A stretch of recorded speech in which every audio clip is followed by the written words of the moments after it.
From the streets of New England to communities across America, this is Across the Streets, hosted by the Boyer Boys.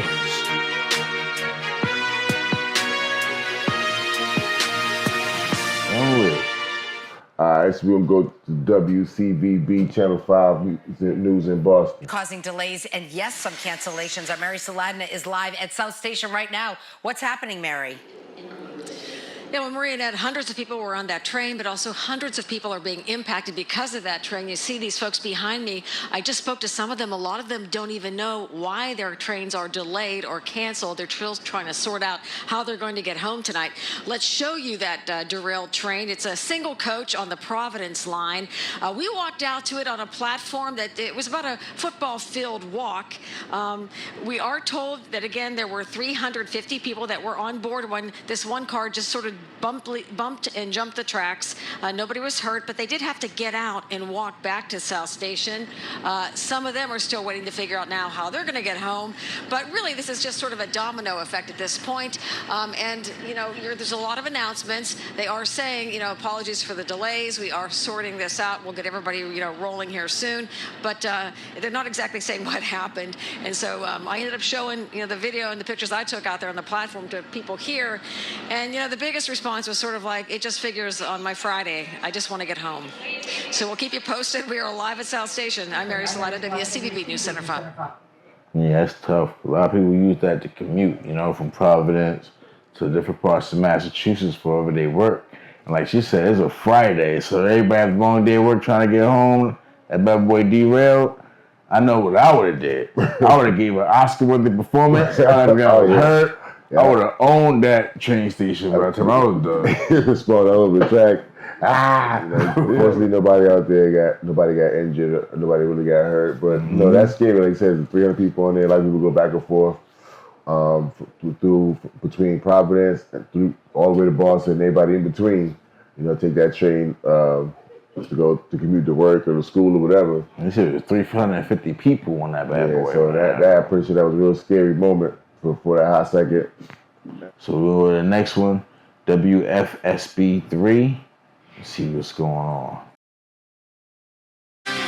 Well, from navigating breakups to dealing with rejection, more people are turning to artificial intelligence to help them with tough talks. Researchers call this social offloading, and more in those instant replies could have long-term effects. Your reporter Maribel Gonzalez explains why younger users may be more impacted and what parents should know.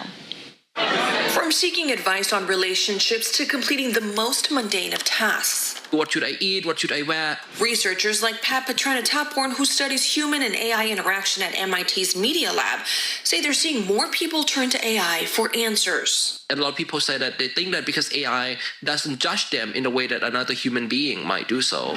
But this habit could be stunting emotional growth, especially among younger users, says Dr. Michael Robb, head of research at the nonprofit Common Sense Media. Adolescence is when young people are supposed to be learning the kind of uncomfortable, nuanced skills of human relationships. And that's things like, you know, how to navigate a disagreement. It's how to read other people's perspectives, things like managing rejection. And oftentimes, he says, AI is designed to be agreeable and may not always be accurate. They tell users what they want to hear rather than challenging them to grow.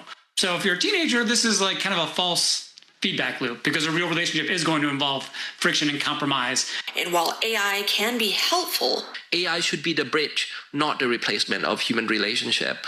Experts recommend parents and educators communicate with their teens about responsible use. You want to create a safe space so that AI is not the only place that they feel comfortable talking. I'm Maribel Gonzalez, reporting. Yeah. That's crazy. Going to AI for the answers, like what should I wear? What should I say to this person? I mean, that's a little bit too much. I mean, I use AI for a lot of stuff, but not that. I want to ask another person. Yeah, social skills. Yeah, like everyday interaction. Interaction, right? Like, hey, what should I do? Should I hit this person up? Should I ask them to go get some coffee? No, you should ask them to go get Chinese food. Oh, wow, okay. Like that. Mm-hmm. I mean, if you look at if it's a professional setting and you might want to make a cold call, or you might want to will make a business call or a sales call or something. You might go to ChatGPT and say, what should I say on this call? But for everyday human interactions, I mean, that's a little bit too much. Yeah, you need ChatGPT to help you get a girlfriend. And maybe you need to reevaluate some things. And like they were saying, maybe it's not giving you the best advice all the time. Maybe it's just giving you what you would like to hear. Or it's giving you the information that it got, and you put it all together and just giving it generating something like, because this ain't this, this ain't that, jumping all up and create something. Giving you the best search engine answer. At 100 a million searches a minute, you know what I'm saying? A million searches a second, like, and that put it all together for you. Yeah, then you're like, thank you, ChatGPT, you're my best friend. Now you got a relationship with him. Now ChatGPT saying that you own something. You know what I mean? Then you get to a bigger problem. It was like one time I was on ChatGPT and I was like, I was doing some coding or something like that, but it was like a test, and I was putting the information into ChatGPT and it was telling me how to put it in. It wasn't working, right? So I was like, let me see what happened, and I started acting like I'm stupid, like beat myself up about it, right? I'm like, it's not working. I'm so stupid. I'll never pass this, man. I know I should have did this. I'm an idiot. It's like, it's okay. Breathe. Slow down. We're gonna get this, okay? Let's just think about this. It kept talking me down and shit. I was like, I know I was a dummy. Like, no, I'm done. I'm gonna quit. You know what I'm saying? I'm too stupid for this. Trying to bring you back in the game. Listen, just turn it off for a little bit. Go take a little break. Go walk around for a little while and come back and we'll figure this out. People please. People are having those, like some kind of social or something. Yeah, people are having those singles events, and like no dudes are showing up. It's like all girls there, like it's all women. Or dudes at home on their PlayStation. They ain't get no time for that. Because like think about it, what guys like are just walking into a lion's den, all women together, looking at all that, doing the first thing you're doing is judging. You know what I'm saying? Who wants to just go in there and get judged and then straight interview? So we'll go to WMUR TV in Maine. During the renovation process, the owner of this 1875 home actually reuses some of the materials, including windows. This historic octagon home was built in 1875. It was later turned into 4 apartments. Now a new owner is adding 2 more. The apartments keep the character of the original house, like the spiral staircase, a high-class view of the city, and the original cupola.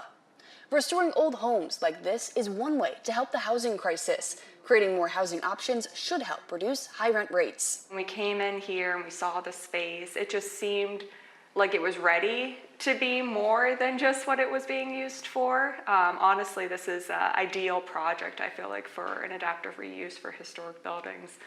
The New Hampshire Preservation Alliance is hosting an expo this weekend for anyone interested in protecting historical buildings. In Manchester, Kendra Brodus, WMUR News 9. That's cool. I think that there's still a lot more of that out here, you know, because I see a lot of big buildings that's like abandoned, and that could be like housing for somebody, you know.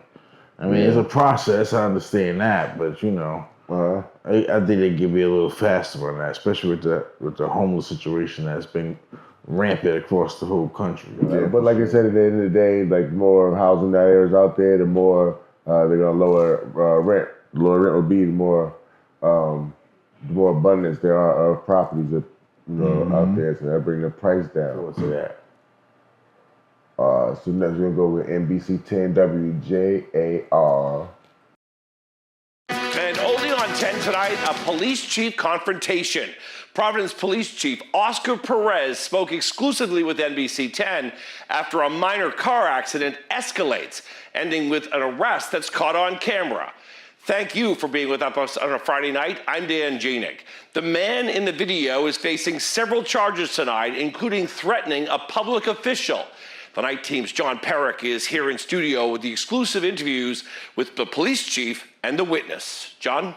Dan, the chief tells us he was hit from behind by a car today, a simple fender bender that took a turn after police say the driver started to scream at the chief. And according to the police report, the driver threatened to hurt Perez and his family. A little tap turns into an arrest? It was an accident, fender bender. That's what it was. But what's making headlines is what happened next. The driver of the Altima jumped out immediately and ran up to the police chief and basically put hands on him and shoved him into his car. The incident happened here on Broadway Friday afternoon. Providence police say 31-year-old Jonathan Galdamez was driving erratically down the street. Up ahead was the police chief, Oscar Perez, who was stopping for a pedestrian. Police say Galdamez then rear-ended the chief, got out of his car, and walked aggressively towards Perez. He hit 2 feet on the ground, and that's when he came up and shoved him immediately. But that part wasn't on camera. When we talked to the chief, he said he wasn't assaulted or shoved. No assault charges have been filed, but police say Galdamez made threats towards Perez's family, swearing at the chief, saying he wanted to slap him. Started yelling at him, used like a lot of finger waving and pointing. Ryan Grady filmed this video of the altercation. Chief Perez explaining his side of the story. Yeah, what you see on the video, it's myself trying to de-escalate and act as professional as I can be. The police report states Galdamez told Perez that he was frustrated because he says Perez denied him parole 3 times. The chief called for backup. About 8 cruisers came and responded. And the cuffs came out too. The Providence Police Department takes accidents on a daily basis. This was just one of those accidents. And unfortunately escalated to something that it should have never escalated to. Galdamez faces disorderly conduct and threats to public officials charges. I'm live in studio. John Perrick, NBC 10 News, Night Team. Okay, so the guy said he pushed it back into the car. All right? That's what they said. He said happened, right? Mm-hmm. But the police chief said, nah, none of that happened. He didn't push him. He never touched him. He just straight at him push him. Then the cop was going on a strict no snitching policy. Yeah, for what though? That's my question. Why? The dude that got some powerful people? He knows some people in powerful places, or did they whooped on him when he got to the precinct? They got to the precinct, they whooped on him. You know what I'm saying? And then, they decided to drop the charges, not drop the other charges, but he's in disorderly conduct. Because they didn't show Homeboy talking, they didn't say nothing about it. You know what I'm saying? So why? Yeah, I don't know, man. Yeah, that sounds like something's going on. Because he rear-ended the cop, and then he wigged out on the cop. Yeah, but he said he pushed it back. He said he pushed it back into the car. But I don't know. I think it's something deeper going on. Yeah, because maybe the dude was lying. Because if he pushed it back in the car, I would have expected the chief to jump out. Yeah, roughed him up or something. Yeah, they'd have been going. I don't think he'd let him do that for the family. He's been talking after that, so maybe the dude's lying. I suspect foul play. Yeah, he sensationalized that story. All right, word up. All right, we're going to go to the next one. Also on WJAR and BC 10. Today, hundreds of Rhode Islanders could be without food on the table. Changes to SNAP eligibility kicked in at midnight. NBC 10's Ryan Medeiros has what you need to know. Ryan. Sam, today I spoke with the CEO of United Way here in Rhode Island. The nonprofit organization anticipates at least a couple thousand residents will eventually lose their benefits with these new requirements, and they're concerned thousands more children could also feel the effects.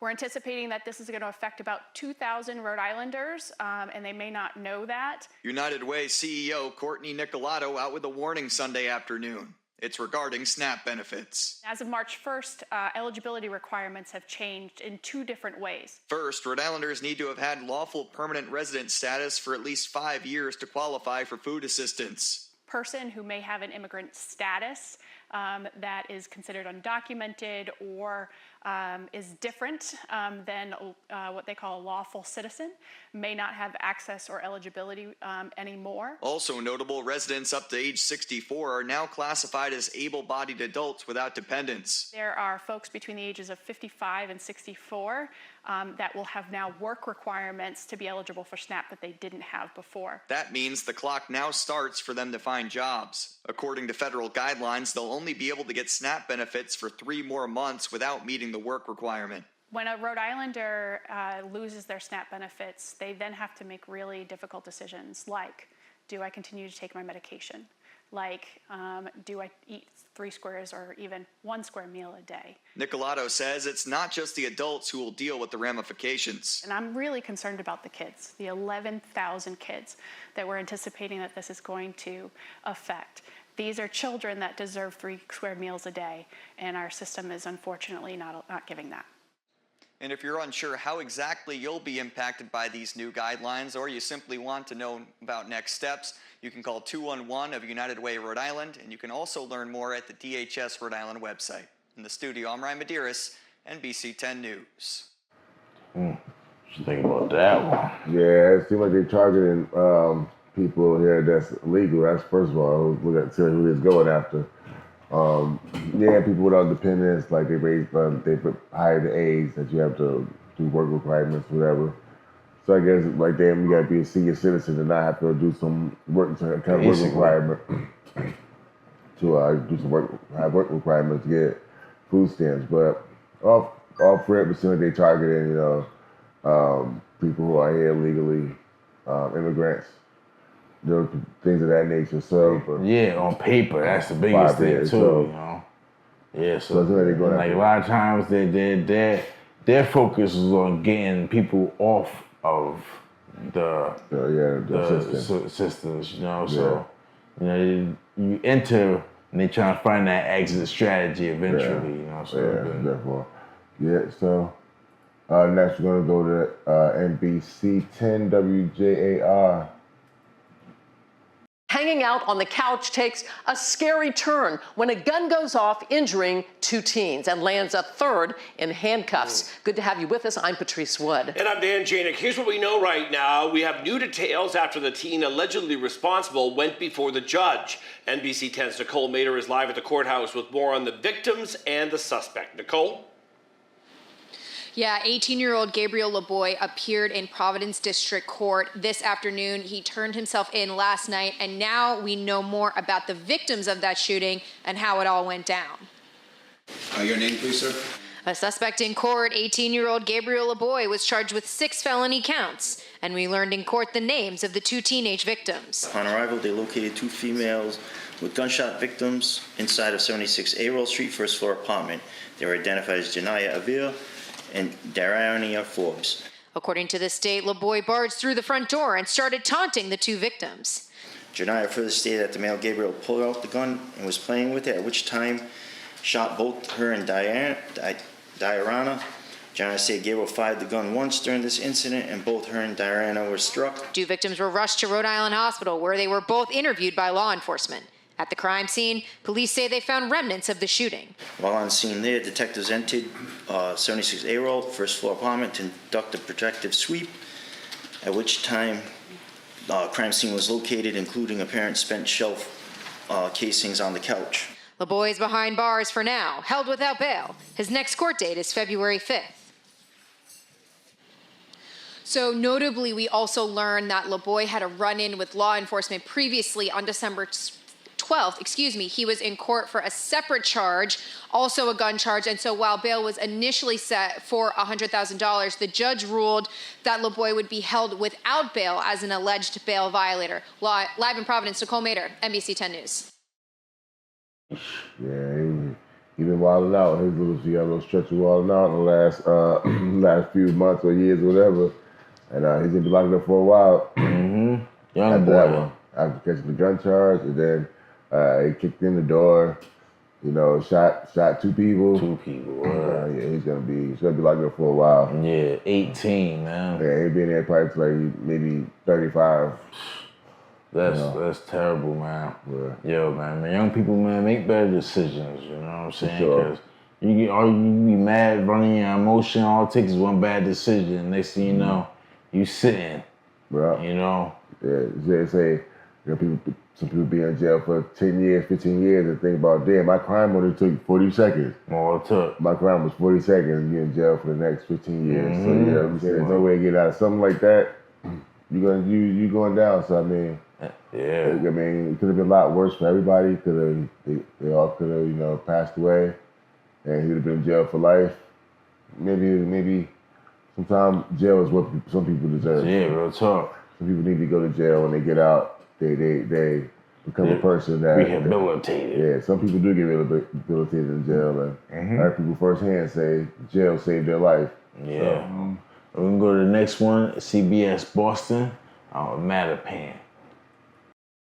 A Mattapan store owner is pleading guilty to a multi-million-dollar SNAP benefit scam. Prosecutors say 74-year-old Antonio Bonner would give the customer cash or alcohol in exchange for SNAP benefits while keeping a cut for themselves. Investigators say Bonner and a co-conspirator operated 2 businesses out of the same storefront. The U.S. attorney says the fraud continued because of a lack of oversight from the state of Massachusetts, which the governor's office disputes. You see, they are murder pain, somebody's trying to getting every dollar they can get, pimping the system so many ways is what some people call it. You go in the corner store, you got a relationship with the people behind the counter. That's how it go in the hood. And when you go in there, you know what I'm saying? I'm sorry, I said they pay double. You know what I'm saying? So basically, if something is $20, you pay $40 in food stamps. You know what I'm saying? That's usually how it go. You know what I'm saying? So everybody kind of wins. The person don't have to use cash, and the person gets double the amount for something that you probably shouldn't be able to buy with food stamps. The hood part of America been running on that for decades. Not even electronics or the big food, the big boy food stamp. The green, the blue joint with the purple joints and shit, all them type of joints. Yeah, they was giving doubles of those, and it's easy to hide that. You know what I'm saying? Because it's not electronic. You get your boy, we pay double the amount for your, you get 2 loose cigarettes. It might be like 20 cents. For 2 loose cigarettes, you get like $1, boom, you know what I'm saying? $2 or whatever it is. Everybody $2 food stamp. I got a question though, right? Say for instance, if cats had like the internet and phones back in the day when we had the real cash food stamps, imagine if somebody had the food stamps to their head like it was the phone, or had all of their arm had food stamps. Somebody would have did it, Doing it big. Next one we're gonna go CBS Boston. People living in Massachusetts are now accused in a conspiracy to fake convenience store robberies. The FBI says the store owners or employees would pay a fake robber to hold up the store so they could claim to be victims of a violent crime. This is some of the video. On their immigration applications, they would say that this happened. The FBI says all of the defendants are Indian nationals. But here's the thing, victims of violent crimes are eligible for special visas. Pimping the system. Whoa, that was a bombshell. That was deep. That was a bombshell. That made it quick. That one took a deeper turn than I was looking for, but yeah, man. See, like set up robberies always get caught. I swear I always get caught, and then the robbery they set up. It's like the person can't play it off good enough that they got robbed. Yeah. So their acting skills will be up to par. Yeah, they ain't true thespians. Yeah, that's true thespians. Man, wow, that was pretty slick though, man. I'm mad they got caught, man. I wish they could have got away with that. And think about how many other hustles is out there. Yeah, you know what I'm saying? Like, for real. How many loopholes, how many hustles. So many, yeah, man. They were slick with it, but that's the end of our time with y'all in America on across the streets. And we'll be back to y'all food soon, you heard? Yes, indeed. Have a good night, y'all. Be safe.